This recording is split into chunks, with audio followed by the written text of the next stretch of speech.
77 আর এই গিয়ে 78। মোটে 78। এর চেয়ে বেশি তো নবাবের দেহরক্ষীর কাছে থাকে। দূর দূর দূর দূর।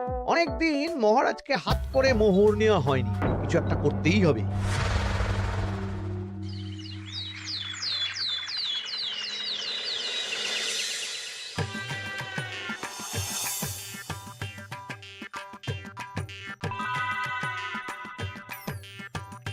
কই গো, কিছু কি ঠিক করলে? রাজকুমারের জন্মদিনে কি উপহার দেবে? হ্যাঁ গো, পেয়েছি, এই দেখো। উমা, এই যে তোমার ছোটবেলা সোনার আংটিখানা। হ্যাঁ গিন্নি, ঠিক ধরেছ। যেটুকু যা গয়না ছিল সবই তো দেওয়া হয়ে গেছে, নহে বিক্রি হয়েছে। আর তো কাউকে কিছু দেওয়ার নেই, তাই ভাবলাম এটাই উপহারে দিই। সে ভালো ভেবেছো। বেশ, আসি তাহলে। ওদিকে সবার দেরি হয়ে যাচ্ছে গিন্নি।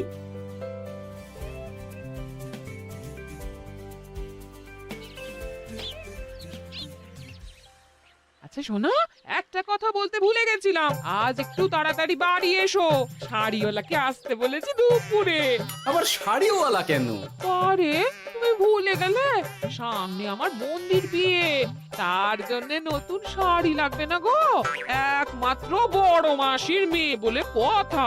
বুঝলাম, তো ওই একটা শাড়ির জন্য আবার আমাকে থাকতে হবে? 3টে শাড়ি উপহারের পাশাপাশি আমারও একটা শাড়ি চাই। হ্যাঁ আচ্ছা, তুমি নতুন শাড়ি নিয়ে কি করবে বলো তো? বিয়েটা তো তোমার বংশীর। বলি, সারাটা জীবন তো এই এক কাপড়ই কাটিয়ে দিলাম, কি দিয়েছ তুমি আমায়? কেন, এই নিজেকে? আমার মতো স্বামী আর কোথাও পাবে? ও সব মন ভুলানো কথায় আর চিড়ে ভিজবে না, তাড়াতাড়ি আসবে বলে দিলাম। হ্যাঁ অগত্যা।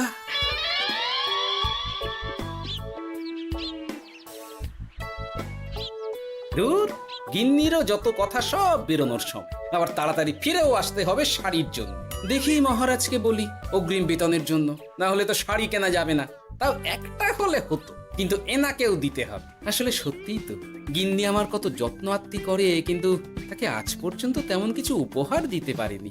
না, গিয়ে বলি।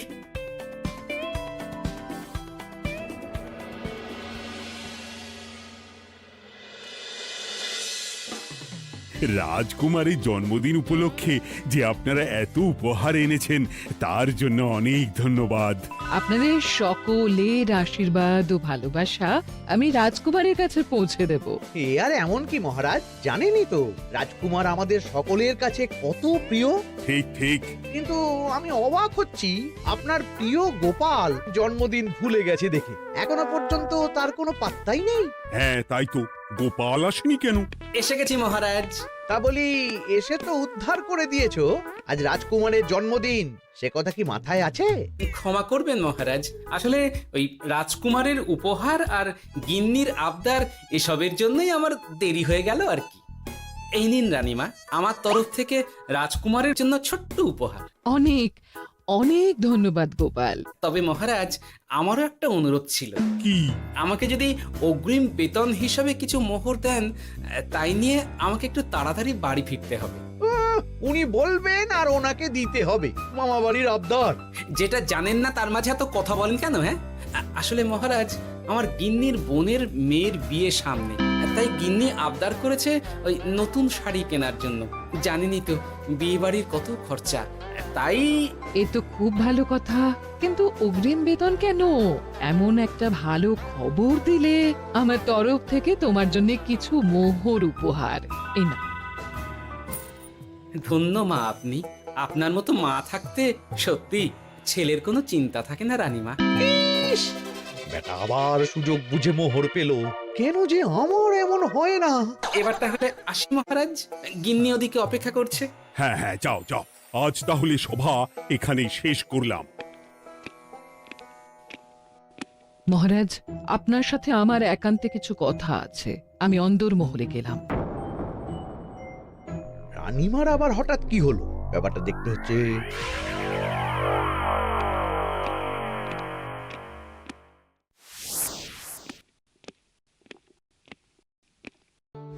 আজ আমি বুঝতে পারছি আপনি আমাকে একদম ভালোবাসেন না মহারাজ।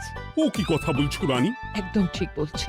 নিজের গিন্নির আবদার মেটানোর জন্য গোপাল কত ভাবে, নতুন শাড়ি কিনে দেবার জন্য অগ্রিম বেতন অব্দি চাইলো, আর আপনি? আমি তো রাজা, আমি কেন বেতন চাইবো? সেটাই তো, রাজা হয়েও আপনি কখনো এমন কিচ্ছু করেননি, কিচ্ছু না। আহা, রাগ করে না। আমি তোমাকে সব থেকে সুন্দর শাড়ি উপহার দেব, একেবারে সোনার সুতোর কাজ করা মুক্ত বসানো শাড়ি। এমন শাড়ি কেউ কখনো দেখেনি। ও মা, সত্যি? আচ্ছা, এই ব্যাপার। গোপালের কথা শুনে এবার মহারাজ ও রানীমাকে উপহার দেবে?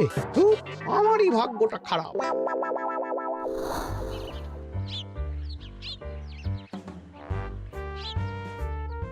হাজার চেষ্টা করেও গোপালকে আটকানো যায় না। দূর দূর দূর, আমি যা চেয়েছিলাম তা ওই গোপাল পেয়ে গেল। ও কি গো, তুমি কার সাথে কথা বলছো? দুর্ভাগ্যর সাথে।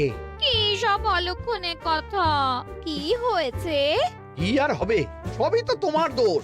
আমার দোষ? হ্যাঁ, তুমি আমার কাছে বায়না করো না কেন কিছু? তুমি বায়না করনি বলেই আজ আমি রানীমার কাছ থেকে মোহর পেলাম না, কিন্তু গোপাল পেয়ে গেল।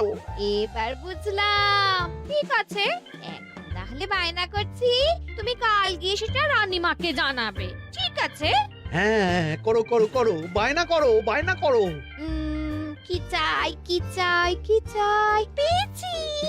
তুমি রানীমাকে গিয়ে বলবে যে আমার একটা সোনার হার চাই। এই না হলে আমার বউ। দারুণ চাল চেলেছো।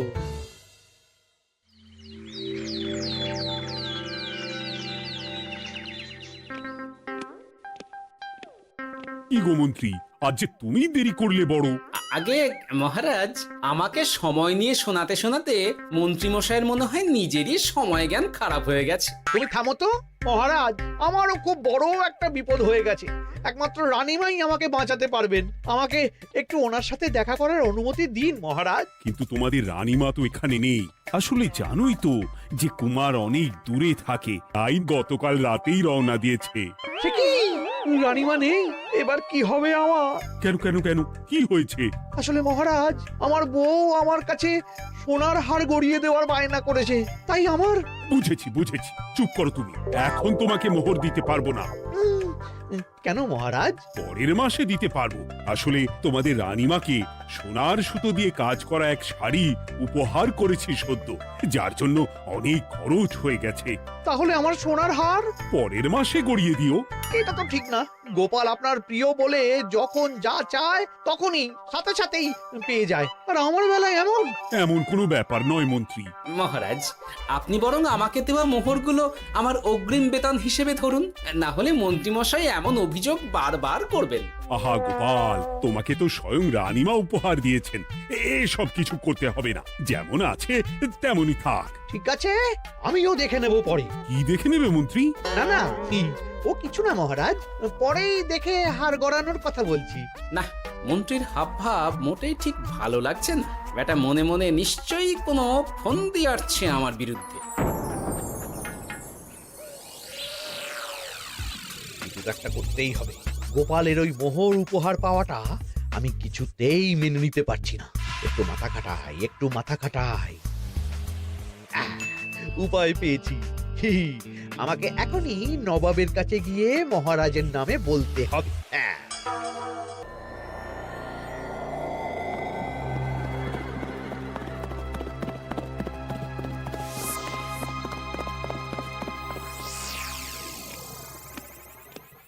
প্রণাম নবাব বাহাদুর।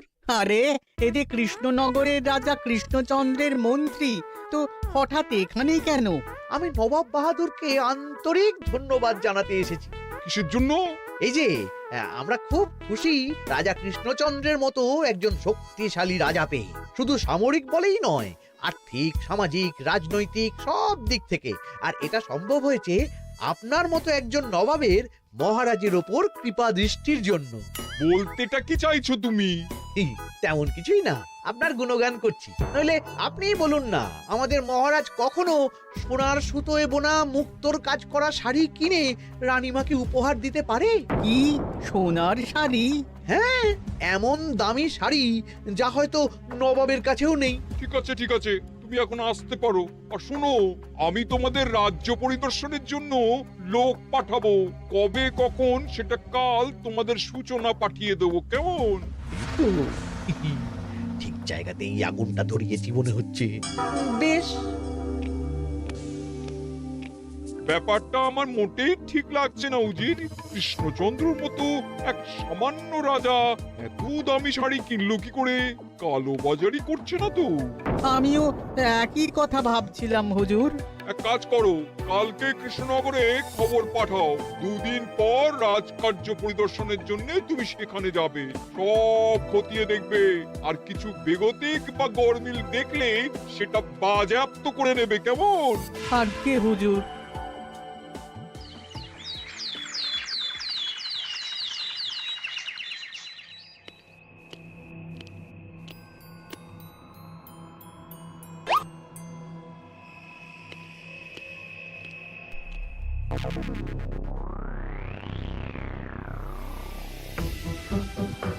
কি হয়েছে মহারাজ? কার চিঠি? নবাবের রাজকার্য পরিদর্শনের জন্য লোক পাঠাবে 2 দিন পর। এতে চিন্তার কি আছে মহারাজ? চিন্তার বিষয় আছে। নবাব আমার রাজকোষের হিসাবও মিলিয়ে দেখতে চায়। কোনো একটা ভাবে নবাবের কানে আমার সোনার শাড়ি কেনার কথাটা চলে গেছে, তাই সন্দেহ করছে। সে কি কাণ্ড! নবাবকে তো চিনি, ভুল ধরার কোনো সুযোগ ছাড়বে না। আর চিঠিতে পরিষ্কার লিখে দিয়েছে, হিসেবের একটু এদিক ওদিক হলেই সে সব বাজেয়াপ্ত করে নেবে। হায় কপাল, এ সব হয়েছে গোপালের জন্য। অমনি শুরু করে দিলেন। আচ্ছা, আমি আবার কি করেছি বলুন তো? তুমিই তো করেছো। সেদিন যদি তুমি তোমার গিন্নির শাড়ি কেনার কথাটা রানীমার কানে না তুলতে, তাহলে রানীমাও মহারাজের কাছে শাড়ির জন্য বায়না করতেন না, মহারাজও সোনার শাড়ি কিনতেন না, আর নবাবও জানতে পারতেন না। একদম ঠিক কথা বলেছ মন্ত্রী, সব দোষ তোমার গোপাল। মহারাজ, আপনি এমন বলছেন? হ্যাঁ বলছি, কারণ এটাই হয়েছে। দুশ্চিন্তায় এখন মাথা খারাপ হয়ে যাচ্ছে আমার। আমি জানি না তোমার জন্য আজ অব্দি এমন বিপদে কবে পড়েছি। এবার তোমাকেই এখান থেকে বেরোনোর উপায় বের করতে হবে। আর যদি তা না করতে পারো, তাহলে আজ পর্যন্ত তোমাকে যত মোহর উপহার দেওয়া হয়েছে সেই সব উপহারের মোহর ফেরত দিতে হবে। সব মোহর যে প্রায় খরচ হয়ে গেছে মহারাজ, আবার আমি কোথা থেকে পাবো? সেটা তুমি জানো। এইবার গোপাল ভালো মতো জব্দ হয়েছে। এ যে লঘু পাপে গুরুদণ্ড। গোপাল পড়ল ফাঁদে। এমন দেখে মন্ত্রী হাসে আর আমার মনটা কাঁদে।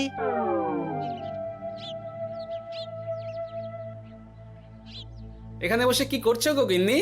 এসে পড়েছো? ও মা, তোমার মুখটা এমন শুকনো দেখাচ্ছে কেন?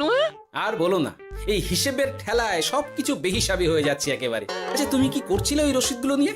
দেখে হিসেব করছিলাম এই মাসে অনেক খরচ হয়েছে কিনা, সেই বুঝে পরের দিনগুলো চালাতে হবে গো। কি বলে? রসিদ দেখে হিসেব কষা? রি, এটা তোমার মাথাতেই আসেনি। ধন্যবাদ গিন্নি, আরো একবার তোমার জন্য এই যাত্রায় আমি বেঁচে যাব মনে হচ্ছে। বেঁচে যাবে কেন? কি হয়েছে? আচ্ছা, আমাকে আবার একটু রাজপ্রাসাদে যেতে হবে। আমি এলাম গিন্নি। কি যে বলে লোকটা, কিছুই বুঝতে পারি না।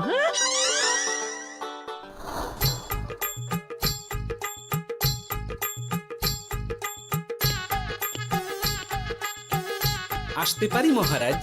এ কি গোপাল, তুমি? আর কোনো চিন্তা নেই মহারাজ, নবাবকে হিসেব বোঝানোর উপায় পেয়ে গেছি। কি বলছো? কি উপায়? এই দুদিনে আপনি শুধু সকল প্রজাদের কাছ থেকে পুরনো রসিদ সংগ্রহ করুন, তাহলেই কেল্লা ফতে। তাই নাকি? আর নয়তো কি? তবে এ ব্যাপারে মন্ত্রী মশাইকে কিন্তু কিচ্ছু জানতে দেওয়া যাবে না। শুধু আমি যা বলছি তাই করুন মহারাজ। সে তো বুঝলাম, কিন্তু প্রজাদের থেকে পুরনো রসিদ সংগ্রহের কথা ঘোষণা করলেই মন্ত্রী এমনি জানতে পেরে যাবে। চিন্তা করবেন না মহারাজ, আমার কাছে এটারও উপায় আছে। আপনি শুধু খেয়াল রাখবেন যাতে এই কথা 5 কান না হয়। বাকিটা ভরসা রাখুন, কৃষ্ণনগরের একটা ঘাসও নবাব বাজেয়াপ্ত করতে পারবে না।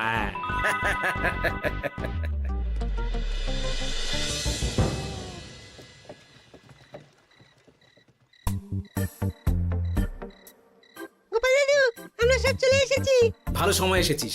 তোদের দাদুর ভবিষ্যৎ এখন তোদেরই হাতে। এমন করে বলছো কেন দাদু? আমরা থাকতে তোমার কিচ্ছু হবে না, শুধু বলো না কি করতে হবে। জানি তো, তোদের যেটা করতে হবে সেটা হলো সবার বাড়ি বাড়ি গিয়ে পুরনো রসিদ সংগ্রহ করতে হবে। এই ব্যাপার, এটা এমন কি? কিন্তু কেউ যদি জিজ্ঞাসা করে কেন চাইছি, তখন বলবি যে ওই গোপাল দাদু ওই টোঙা বানাবে বলে পুরনো কাগজ চাইছে। আচ্ছা, আমরা এক্ষুনি নিয়ে আসছি। যাক, প্রথম ধাপ হয়ে গেল, এবার পরের ধাপের প্রস্তুতি। যাই, একবার বরং বিজ্ঞানীর কাছ থেকে ঘুরে আসি। বিজ্ঞানী, ও বিজ্ঞানী, বাড়ি আছো? আরে গোপাল যে, এসো এসো ভেতরে এসো। বলো, তোমাকে কিভাবে সাহায্য করতে পারি? তোমার কাছে কালি মোছা যায় এমন কোনো কিছু আছে? কালি মোছার জিনিস? হ্যাঁ, একটা তরল রাসায়নিক পদার্থ আছে যেটা সব ধরনের কালি তুলে ফেলে। দাঁড়াও দিচ্ছি। অনেক ধন্যবাদ বিজ্ঞানী।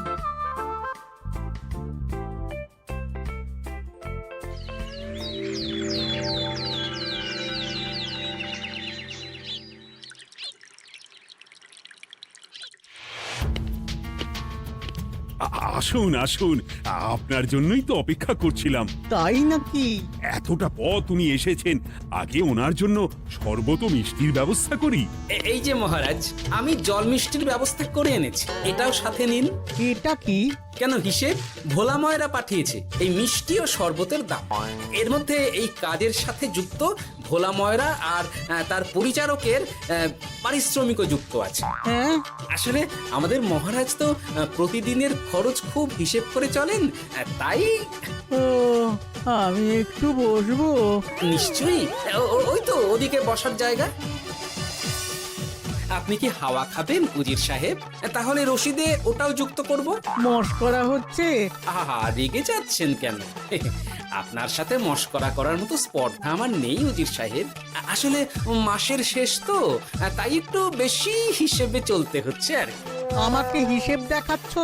আর রাজা কৃষ্ণচন্দ্র যে সোনার সুতোয় বোনা শাড়ি কিনতে পারলো, সেটার হিসেব কোথায়? একটা সামান্য রাজা এত অর্থ পায় কোথা থেকে? এ আবার কেমন কথা? মহারাজ যা কিনেছেন সেটা তো তার জমানো অর্থ দিয়েই কেনা। আমি বিপথে কোনো কাজ করি না। সেটা তো রাজকোষের হিসেব দেখলেই বোঝা যাবে। শুনে রাখো গোপাল, একটুও যদি হিসেব এদিক ওদিক দেখি না, তাহলে সব বাজেয়াপ্ত করে দেব। কোনো চালাকি নয়, কোনো চালাকি নয়। বেশ, তবে করুন হিসেব। আমাদের কাছে কিন্তু সব কিছুর রসিদ আছে। কই গো, আনো সব, আনো আনো।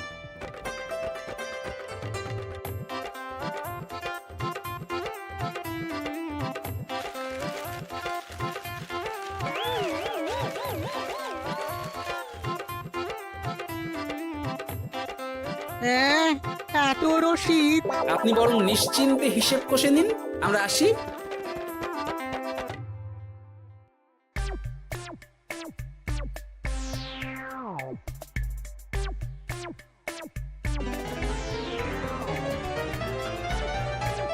বাবারে, এত হিসেব কষে কষে তো মাথা ঝিমঝিম করছে, খিদেতেও পেট চুই চুই করছে।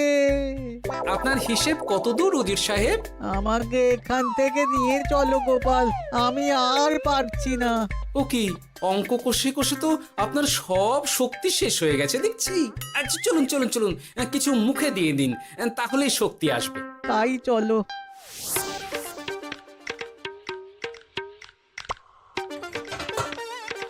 নিন, এটা হলো দুপুরের খাবার, আনাজ মশলা, এমনকি রান্নার ঠাকুরেরও পারিশ্রমিকের হিসেব। এবার আমি পাগল হয়ে যাব।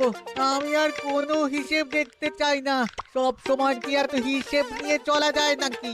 কি আর করা যাবে বলুন? হিসেবে না চললে আপনি তো মহারাজের উপার্জনের উপর সন্দেহ করবেন, আর বেশি খরচ হলেই সম্পত্তি বাজেয়াপ্ত করবেন। তাই বলে সব কিছুতেই হিসেব?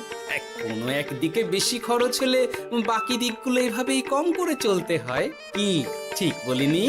আমি আমার ভুল বুঝতে পেরেছি গোপাল, এবার আমাকে রেহাই দাও। আসলে তোমাদের মন্ত্রী নবাবের কাছে গিয়ে তোমাদের রাজা নামে উস্কেছে। কি? মন্ত্রী এই রে খেয়েছে, আর পালাতে হবে দেখছি। ঠিক জানতাম মোহরের জন্যই এত কিছু। তাই তো নবাব এমন করেছেন। বেশ, এবার আমি ফিরে গিয়ে নবাবকে সব জানিয়ে দিচ্ছি। সত্যি গোপাল, তোমার তুলনা হয় না। আর মন্ত্রী, আগে মহারাজ, তুমি যা করেছো তার কোনো ক্ষমা নেই। তোমার জন্যই আমার এত হয়রানি হয়েছে। ভুল হয়ে গেছে, আমাকে ক্ষমা করে দিন মহারাজ। গোপালের ওপর হিংসে করে এমন করেছি, আর হবে না। একটা সুযোগ দিন মহারাজ। হ্যাঁ মহারাজ, সুযোগ দিয়েই দিন। বেশ, তবে তোমার শাস্তি হলো রানীমাকে আমি যে সোনা শাড়ি কিনে দিয়েছি সেটার পুরো দাম তোমাকে আমায় দিতে হবে।